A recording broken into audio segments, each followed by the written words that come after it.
Good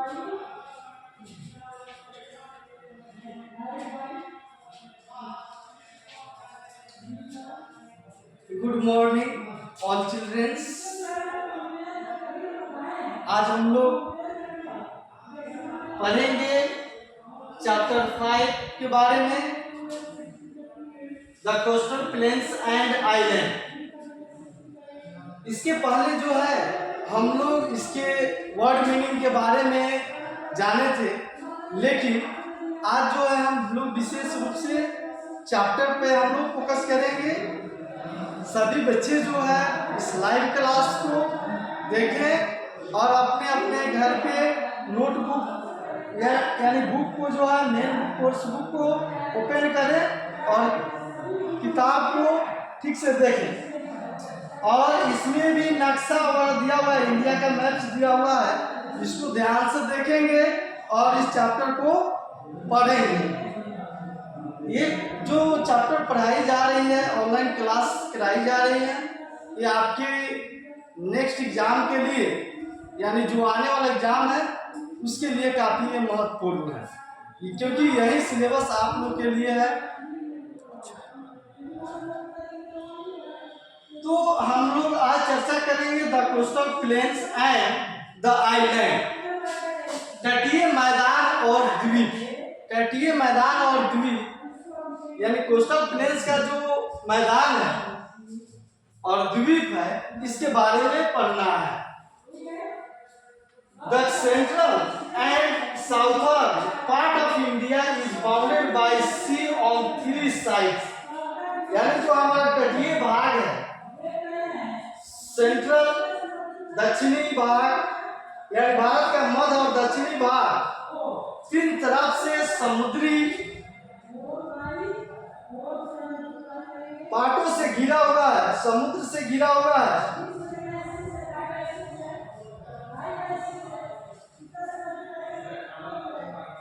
such a triangular land mass bounded by sea on 3 sides।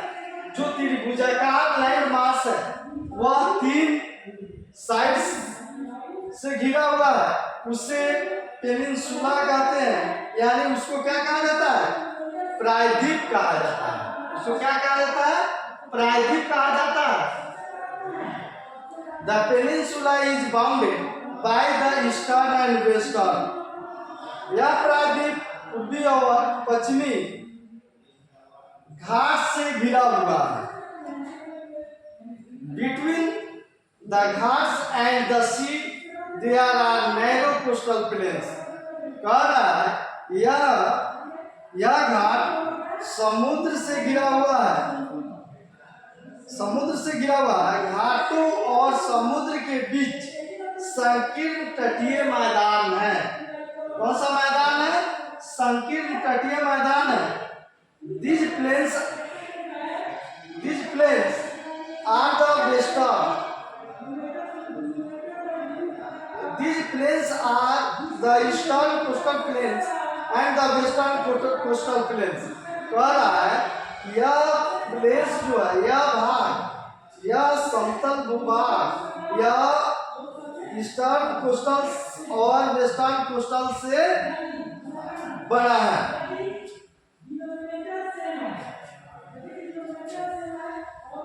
The Indian coastal line stretches along the southern plateau on both of eastern and the western side। भारतीय समुद्र तट दक्षिणी पठार के साथ साथ पश्चिमी दोनों ओर फैला हुआ है। कह रहा है कि दोनों ओर फैला हुआ है, पश्चिमी पूर्वी भाग और पश्चिमी भाग। This east and west coastal line meet at Kanyakumari. कह रहा है कि जो कोस्टल लाइन है, भारतीय तट रेखा है, यह कन्याकुमारी में मिलती है। This is the southernmost tip of peninsula. It is called Cape Comorin। कह रहा है कि इसे कैप कोमोरिन के नाम से जाना जाता है।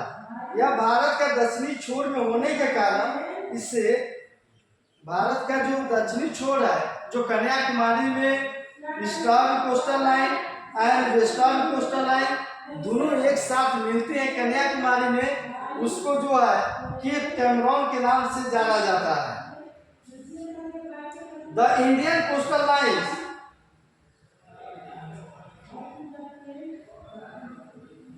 Indian coastal lines is about 7,600 kilometre long. Indian coastal lines जो है यानी भारतीय तट रेखा लगभग 7,600 किलोमीटर लंबी है। A number is seaports have developed along the coast। तट के किनारे जो भी बंदरगाह स्थान है जहां पर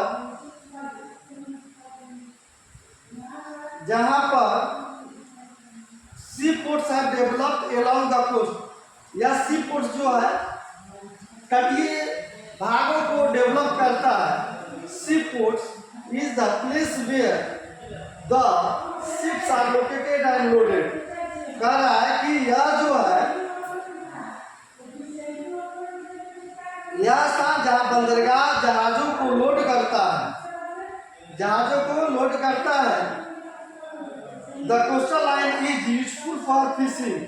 यह कोस्टल लाइन जो है समुद्री तट जो है मछली पकड़ने के लिए फेमस है। अपन western coastal plains, the western coastal plains lie between western Ghat and the Arabian C.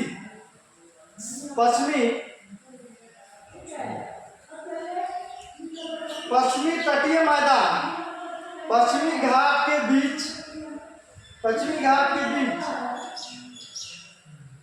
Arabian सी में मिलती हैं। They start from the gulf of Kutch, या गल्फ ऑफ कच्छ के रन से north and east to Kanyakumari, या उत्तर से दक्षिण की तरफ यानी कन्याकुमारी तक, दक्षिण तक कन्याकुमारी तक ये फैला हुआ है। Kandla, Mumbai and Kochi are the sea ports in the region. यानी कांडला जो है, मुंबई और कोचीन जो है सी पोर्ट्स के लिए फेमस है, यानी दक्षिणी भाग के लिए जो है ये सब सी पोर्ट पाया जाता है। This plains can be divided into 3 parts. यह जो प्लेन्स है, यह जो समतल है, इसको 3 भागों में बांटा गया है। वेस्टर्न कोस्ट प्लेन्स है, इसको 3 भाग में बांटा गया। पहला जो है गुजरात कोस्टल प्लेन्स है, दूसरा का जो है कोंकण कोस्ट है,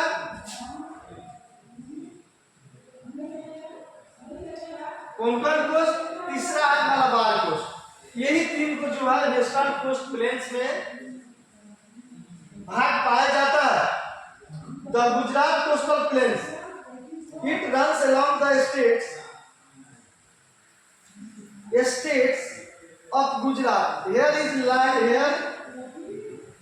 the land is flat. The Gulf of Khambhat and the Gulf of Kutch are located here.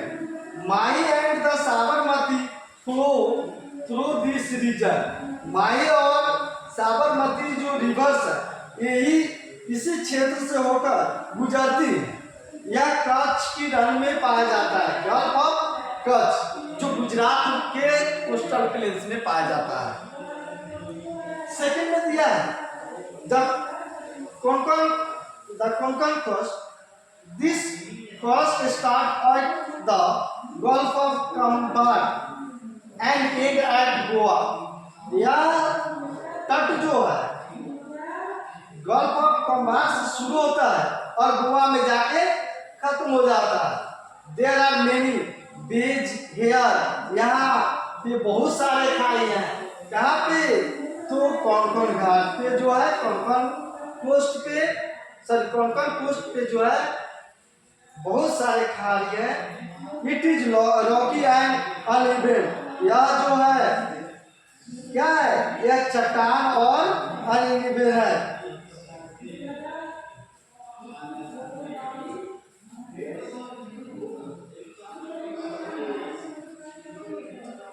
चट्टानी और ऊबड़ खाबड़ स्थान है। Lighthouse have been built to warn ship and boats against rocks in the water. कह रहा है कि पानी में जहाजों और नावों को चट्टानों से सावधान करने के लिए प्रकाश स्तंभ बनाए गए हैं। कह रहा है lighthouse have been built, lighthouse को इसलिए बनाया गया है, प्रकाश स्तंभ को इसलिए बनाया गया है कि वहां पे नाव और जहाज चट्टानों से सावधान रहने के लिए लाइट हाउस को बनाया गया है कि वह जो है कहीं जाके जो डेंजर क्षेत्र है वहां जाके नहीं फंस सके। फिर दिया है the Malabar coast stretches from Goa to Kanyakumari. Malabar जो पठार है, जो तट है, गोवा से कन्याकुमारी तक फैला हुआ है। The climate along this coast is hot and humid throughout the year। कह रहा है कि इस तट की जलवायु वर्ष भर गर्म और आर्द्र रहती है, वर्ष भर गर्म और आर्द्र रहती है। It gets very heavy rainfall, इसलिए यहाँ पे सबसे अधिक वर्षा होती है।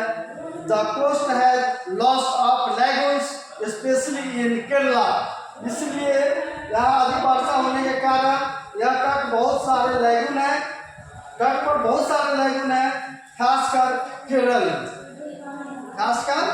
केरल में।